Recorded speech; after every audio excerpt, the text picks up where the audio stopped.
மனமார்ந்த அன்பு கலந்த வணக்கங்கள். உங்கள் பேர் என்னம்மா? காம்பியர் பண்ண சுமையா. இந்த 40 வருஷமாக ஒரு நடிகனாக இருந்ததுக்கு இப்போ ஒரு பெரிய சேலஞ்சை வச்சுருக்காங்க. அவங்க நவரசங்களையும் மூஞ்சில் தான் காமிக்காமல் நினச்சேன், விரல் நுண்ணியில் வச்சுருக்காரு அப்படின்னாங்க. I'll take this challenge. I'll try to, okay, good. சஜுக்கும் எனக்கும் ரொம்ப நீண்டமான ஒரு உறவு இருக்கு. ஹரி கூட ஒரு அசிஸ்டண்ட்டாக ஒர்க் பண்ணும்போது சில நிகழ்ச்சிகள் அவருடைய நண்பர்களுக்குள்ளே பகிர்ந்துட்டு இருப்பார்னு நினைக்கிறேன். அது மைக்கில் சொல்ல முடியாது. இட்ஸ் ஓகே, சொல்லலாம், அவ்வளோ தப்பான ஒன்று விஷயம் இல்லை. ரொம்ப கடுமையான உழைப்பாளி. ஹரிக்கு இணையான ஒரு ஃபாஸ்ட் ஏடி. அவருக்கு இந்த படம் கிடைச்சதில் எனக்கு சந்தோஷம். அவர் எனக்கு ஃபோன் பண்ணி, சார் சஜு பேசுகிறேன். சஜுவா சார்? நான் தான் சார். அந்த இன்சிடென்ட் ஞாபகப்படுத்தினார். ஓ சரி சரி ஓகே, என்னடா அப்படின்னு. சார் இந்த மாதிரி என்னுடைய ஆடியோ ரிலீஸ் இருக்குது. ஐயோ நான் வர முடியாதா, இன்றைக்கி எனக்கு ஒரு டப்பிங் இருக்குது. உண்மையாக இன்றைக்கி ஒரு தெலுங்கு படம் நான் டப் பண்ண வேண்டியது, அது அடுத்த வாரம் ரிலீஸு. சரி நான் வரலன்னு. சரி sir please plus me sir அப்படின்னு விட்டார். அப்புறமா கூகுள் வந்து யாருக்கு ஃபோன் பண்ண, எங்கே ஃபோன் பண்ணுமோ அங்கே ஃபோன் பண்ணார். ஃபோன் பண்ணி எங்க இன்னைக்கு எல்எம்எம் படம் இது 12th இருக்குது, நீங்கள் காலையில் அங்கே போயிடுங்க. நான் சொன்னேன், என்னக்கு டப்பிங் இருக்குது, நான் எப்படி அதுக்கு போக முடியும்? எல்எம்எம் முரளி சாருக்காக யார்கிட்ட? நான் தானே பேசணும், நான் தானே அவங்க மேனேஜரு, நான் பேசி மாற்றி வைக்கிறேன், நீங்கள் போயிட்டு வாங்கன்னு அவங்க தான் அனுப்பிச்சு வச்சாங்க. With all the blessing Gokul.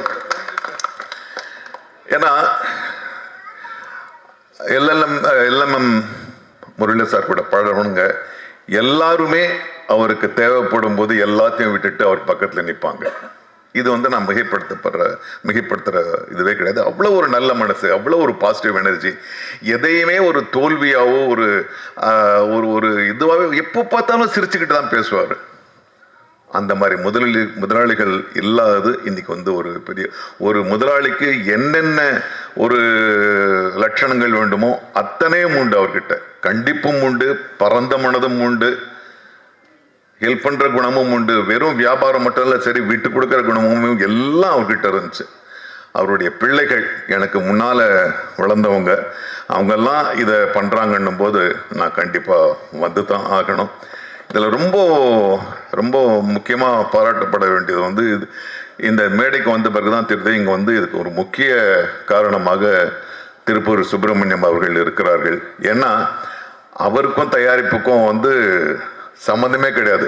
China India மாதிரி அது இண்டஸ்ட்ரி ஃபுல்லாக தெரியும்.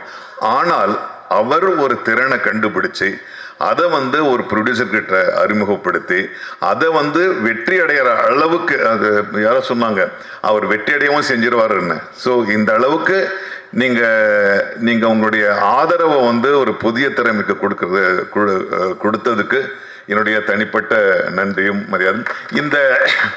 இந்த தொடர்பு அப்படியே நீங்கள் வந்து, ஏன்னா உங்களுக்கு தெரியும் எந்த டைரக்டர் வெற்றி பெறுவார் வெற்றி பெற மாட்டார்னு, கண்டுபிடிச்சு நீங்கள் அனுப்புங்க, நாங்கள்லாம் ஏற்றுக்கிறோம்.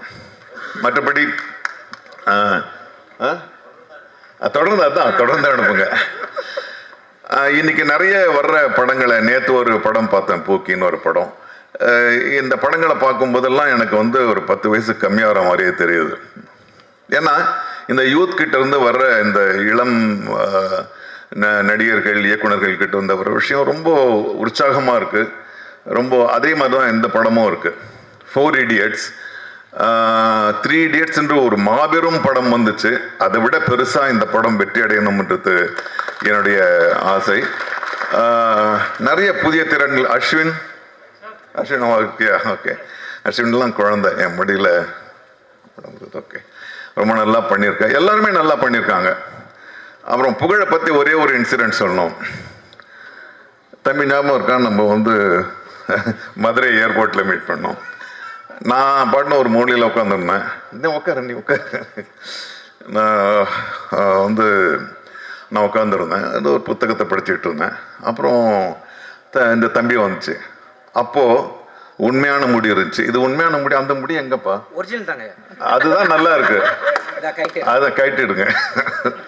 ஸோ முடியாது. சார் வணக்கம் சார். சார் என்ன தம்பி, என்ன இல்லை சார் நான் அதுமாரி டிவி பண்ணுறேன் சார், இந்த குக் வித் கோமாளி பண்ணிகிட்ருக்கேன். அப்படியா தம்பி, நல்லா பண்ணிகிட்ருக்கேன்னு பேசிக்கிட்டே இருக்கேன். ஒரு 10 பெண்கள் ஓடி வந்தாங்க. பெண் குழந்தைன்னு வாங்கம்மா வாங்க சரி அப்படின்னு. சார் கொஞ்சம் தள்ளி உட்காருங்க, அவர் கூட ஃபோட்டோ எடுத்துக்கிறோன்னு என்ன தள்ளி எடுத்தாங்க. ஓ சரி, எடுத்துகிட்டு பிறகு திரும்ப நாங்கள் ஞாபகம் இருக்கா உனக்கு? ஸோ இன்னைக்கு இது வந்து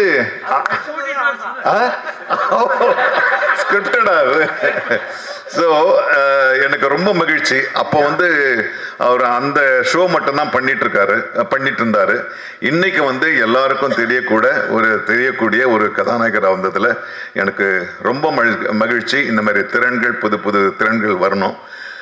இங்கே பாசிட்டிவாக சொல்லப்பட்ட எல்லா விஷயங்களுமே மரபு சார்ந்ததாக, சும்மா ஒரு மரபுக்காக பேசுவோம் அப்படின்லாம் கிடையாது. இங்கே பேசினவங்க எல்லாருமே மனசார இந்த படம் வெற்றி அடையணும், இந்த நிறுவனம் வந்து தொடர்ந்து படம் பண்ணணும்னு வாழ்த்துனாங்க. ஸோ அந்த வாழ்த்துக்கள் நிஜமாகும். நீங்கள் எங்களுக்கெல்லாம் வந்து அப்பா மாதிரியே நல்ல முதலாளிகளாக இருப்பீங்கன்னு நினைக்கிறேன்ல, நம்புகிறேன். So I wish you all the best. Thank you. அப்புறம் ரவி மரியா இயக்குனராக பேசுகிறதா, நான் நடிகராக தான் பேசுவேன் உள்ள. ஏன்னா ரவி மரியாவை எனக்கு பிடிக்கும். யாருக்குமே இல்லாத ஒரு தனி ஒரு ரிதம் அவருடைய பாடியில். நான் அவருடைய படங்கள் எல்லாமே கவனிச்சுக்கிட்டு வந்துட்டுருக்கேன். இந்த படத்தில் பார்க்கும்போதே தெரியுது அவர் தான் சென்டர் ஃபிகராக இருக்கணும்னு. அதே மாதிரி சொன்னாங்க. Centre figure. Okay. So I'm so happy. எங்களுடைய ஆர் வி உதயகுமார் சொன்னார், எங்கள் இயக்குனர் சங்கத்தில்னாரு. எங்கள் நடிகர் சங்கத்திலையும் ஒரு ரொம்ப முக்கியமான ஒரு ஆளாக இருக்கார். ஸோ ரொம்ப நல்லது. I am very happy. Personally I am very happy for Vincent Asokan. He is such a wonderful person. நான் அவர் கூட நிறைய பழகியிருக்கோன்னு சொல்லலாம். நிறைய இடம் நம்ம ஏர்போர்ட்டில் தான் சந்திச்சிருக்கோம். You are a wonderful person. I am so happy that you are getting this break. So வாழ்த்துக்கள், அன்பு வெற்றியாக அமையட்டும். நன்றி. ஆக்சுவலாக நான் ஜீபாவை அறிமுகப்படுத்தும் போது அந்த படத்தில் நாசர் சார் இயக்கியிருந்தேன். பயங்கரமாக நடிப்பார். இவர் மாதிரி நம்ம ஏன் நடிகராக முடியாதுன்னு ஒரு பெரிய வித்தை எனக்கு உருவாக்குனதே சார் தான். நீங்கள் நடிகர் சங்க தலைவராக இருந்து அவருடைய வாயால் புகழ்வதை நான் மிக மகிழ்ச்சியாகவும் பெருமையாக நினைக்கிறேன். நன்றி சார். தேங்க்யூ. வந்திருக்கக்கூடிய மீடியா, பத்திரிகை நண்பர்கள், அப்புறம் எங்களை வாழ்த்த வந்த Tiruppur Subramanian sir, Nasser sir, Udhayakumar sir, Ponram sir, Siva sir, Veera sir, Ezhil sir, எல்லாருக்குமே ரொம்ப நன்றி. போகிறப்பயே தள்ளுறப்பயே பார்த்து டைம் ஆகிடுச்சு, அடுத்தது வெளில நிற்கிறாங்க பேசுங்கன்னா நான் என்ன பேசன்னு தெரியல, படபடபடன்னு இருக்குது. ரொம்ப ஹாப்பியாக இருக்குது இந்த மூமெண்ட்.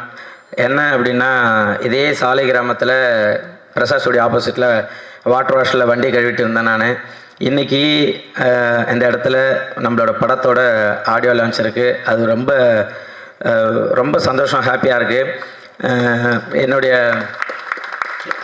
என்னுடைய நண்பர் உதயராஜ், மோகன், என் ஃப்ரெண்ட்ஸ்லாம் இங்கே வந்திருக்காங்கன்னு தெரில. உதயா, மோகன் இவங்கெல்லாம் இல்லைன்னா எனக்கு இப்படி ஒரு மேடை கண்டிப்பாக கிடச்சிருக்காது. ஏன்னா வாட்டர் வாஷில் வண்டி கழுவிட்டு இருந்தப்போ சும்மா அப்படி பைக் விடுறதுக்கு வருவார் உதயா.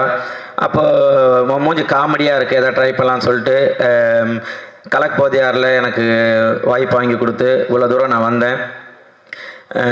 அதுக்கு மிகப்பெரிய நன்றி உதயா, மோகன். Thank you so much. நீங்கள் இல்லைன்னா இப்படி ஒரு மேடை எனக்கு கிடச்சிருக்காது. அதே போல் நான் எங்கேயுமே என்னுடைய அம்மா, மனைவி யாரையுமே ஒரு படத்துக்காக நான் வெளியில் கூப்பிட்டு வந்ததில்லை. முதல் முறையாக எங்கள் அம்மா, எங்கள் அண்ணன், என் மனைவி, என்னுடைய மகள் மகாராணி, அவங்கள நான் வர வச்சுருக்கேன். எங்க சொன்னாங்க இல்லையா, ஃபேமிலி எல்எம்எம் ஃபேமிலினாங்களா, அந்த ஃபேமிலியில் என் ஃபேமிலியும் இருக்கணுன்றதுக்காக என்னுடைய ஃபேமிலியெல்லாம் கூப்பிட்டு வந்திருக்கேன். எனக்காக வந்த நண்பர்கள் ஷபு, ஜன்னு, பிரஜன், ஊருக்கு 2 உதாரி டைரக்டர், ப்ரொடியூசர் எல்லாருமே வந்து எனக்காக வந்துருங்க. அதை தாண்டி மதன் சொல்லிட்டு என்னுடைய நண்பர் துபாயில் இருக்கார். நேற்று நைட்டு கால் பண்ணி நாளைக்கு என்னோடய ஆடியோ லான்ச்சுன்னு சொன்ன உடனே காலைல 2:45 ஃப்ளைட்டை போட்டு எனக்காக இங்கே வந்ததுக்கு ரொம்ப நன்றி. அதே போல் என்னுடைய இப்போ நான் ரொம்ப பழக்கத்தை வந்து லெஸ்கோ ஹாலிடேஸ் என்னுடைய நண்பர்கள் அவங்க தான். அதே போல் என்ன டைரக்டர் செல்வா, டைமண்ட் தோனி பட டைரக்டர், இன்னும் நிறைய பேர் எங்களுக்காக வந்திருக்கீங்க. மஞ்சு சார், எனக்கு இந்த இடத்துக்கு வாய்ப்பு கொடுத்த மாரியண்ணா, தேங்க்யூ அண்ணா. நீங்கள் கால் பண்ணி இப்படி ஒரு கதை இருக்குது, நீங்கள் கேளுங்க, பிடிக்குன்னு சொன்னீங்க, ரொம்ப நன்றி. அப்புறம் என் கூட என்னை வந்து ஒரு தம்பி போல் சார் சொன்ன என்னை வந்து பார்த்துக்கிட்டு நம்ம தினாண்ணா எங்கே உட்காந்துருக்கீங்க? தினாண்ணா தேங்க்யூ ஸோ மச்ண்ணா. என்னை வந்து நீங்கள் கூட வந்து என்னுடைய மேக்கப் மேன் அண்ணன் வந்து கூடயே இருந்து நீங்கள் இப்படி இருக்கணும் அப்படி இருக்கணும் சார் எல்லாமே பார்த்துக்கிறது. தம்பி பாலா, இன்னும் நிறைய பேர், எல்லாருக்குமே நன்றி சொல்லிக்கிட்டே இருக்கலாம். தேங்க்யூ. இந்த படத்தில் ஒர்க் பண்ண இந்திரன், திடீன், அஸ்வின், இவங்க எல்லாருக்கூடையும் ஒர்க் பண்ணது ரொம்ப ஹாப்பி. எல்லாருமே வந்து சகஜமாக ஜாலியாக எல்லாருமே பழகிட்டு ரொம்ப ஹாப்பியாக பேசிப்போம். ஹீரோயின் எல்லாருமே கேட்டாங்க, ஹீரோயினுக்கு உங்களுக்கு எப்படி கெமிஸ்ட்ரினாங்க. அவங்க பேசுகிற லாங்குவேஜ் எனக்கு புரியாது, நான் பேசுகிறது அவங்களுக்கு புரியாது. சரி நம்ம யார்கிட்ட ஹெல்ப் கேட்கலான்னு பார்த்தா டக்குன்னு திரும்பி யூகே சார் நின்றுட்டே இருப்பார். ஏன்னா அவருக்கு மட்டும்தான் இங்கிலீஷ் தெரியும். அவர் வாட்டனார், ஒன்றும் இல்லை சார், நீங்கள் சொன்னால் நீங்கள் மட்டும்தான் பேசிகிட்டு இருப்பீங்க, எங்களை பேச விட மாட்டீங்க அப்படின்னுவோம். ஸோ உண்மையிலே கெமிஸ்ட்ரி ஒர்க் அவுட் ஆனது யூகே சாருக்கும் ஹீரோயினுக்கு மட்டும்தான். இல்லை இந்த ஹீரோயினுக்காக தான் இவர் இந்த மாதிரி காஸ்டியூம் போட்டு வராரான்னு எங்களுக்கு தெரியல. போட்டுட்டு வந்து காலையிலே ஃபஸ்ட்டு வந்து நின்றுவார். இப்போ கொஞ்சம் முடியை வெட்டியிருக்காரு. இல்லைன்னா ஹீரோயினை விட அதிக ஹேர் அவருக்கு மட்டும்தான் இருக்கும். அந்த மாதிரி. அதே போல் நாங்கள் ரவி மரியா சார் சொல்ல வேணாம். ஏன்னா வந்து அவர் டைரக்டர், அவர் டான்ஸரு, அவர் எல்லாமே பண்ணுவார். திடீர்னு வந்து அவர் வந்து டக்குன்னு அடிக்க மாட்டோம் இப்படி நடினுவார். அப்படின்னு திரும்பி வைப்பேன். டைரக்டர் மானிட்டரில் உட்காந்துப்பா, எனக்கு தெரியல அவர் சொல்கிறதே பண்ணுங்கன்னுவார். அந்த மாதிரி எங்களை வந்து ஒரு டைரக்ஷன் பண்ணி இப்படி பண்ணுங்கன்னு சொல்லிட்டு ரவி மரியா எந்த இடத்துல எல்லாமே இப்போ கிரிக்கெட்லலாம் பார்த்தீங்கன்னாக்கா எந்த இடத்துல இதாக இருக்கோ தோனி வந்து டக்குன்னு ஒரு 6 அடிப்பார் இல்லையா? அந்த மாதிரி படத்தில் எந்த இடத்துல ஒரு தொய்வு இருக்கோ கண்டிப்பாக அந்த இடத்துல எல்லாமே வந்து ரவி மரியா சார் வந்து தூக்கி நிறுத்துவார். அந்த மாதிரி தான் ஒரு டீமாக எல்லோரும் ஜாலியாக ஒர்க் பண்ணியிருக்கோம். அதே போல் காமெடி ஏதாச்சும் ஒரு சில டைலாக் சொல்லணும் அப்படின்னா நேராக டைரக்டர்கிட்ட போகலான்னு பிளான் பண்ணுவோம். நான் அஸ்வினி, இந்திரன் திடீர்னு எல்லாம் போய் நிற்போம் டைரக்டர் சார்கிட்ட கேட்குறதுக்கு.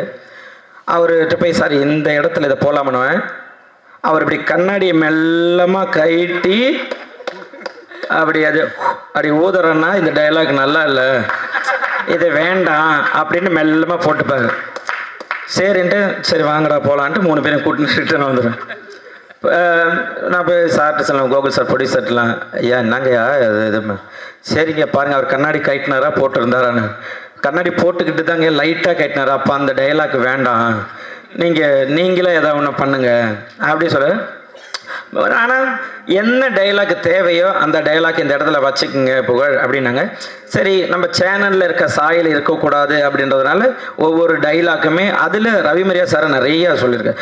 புகழ் இது வந்து சேனல் ஒன்று அங்கே ரசிக்கிறது வேறடா, இது வேற ஒரு பாதை, இந்த பாதைக்காக நீ ஒர்க் பண்ண அப்படின்னு சொல்லிட்டு நிறைய அட்வைஸ் பண்ணியிருக்காரு. வின்சென்ட் சார் வந்து எல்லாமே பார்க்கறதுக்கு வந்து ஐயோ வில்லன் வில்லன் வில்லன் அப்படின்னு இருக்கும். கிட்ட போய் பழகினா தெரியும் அவ்வளோ ஒரு குழந்தை மாதிரி.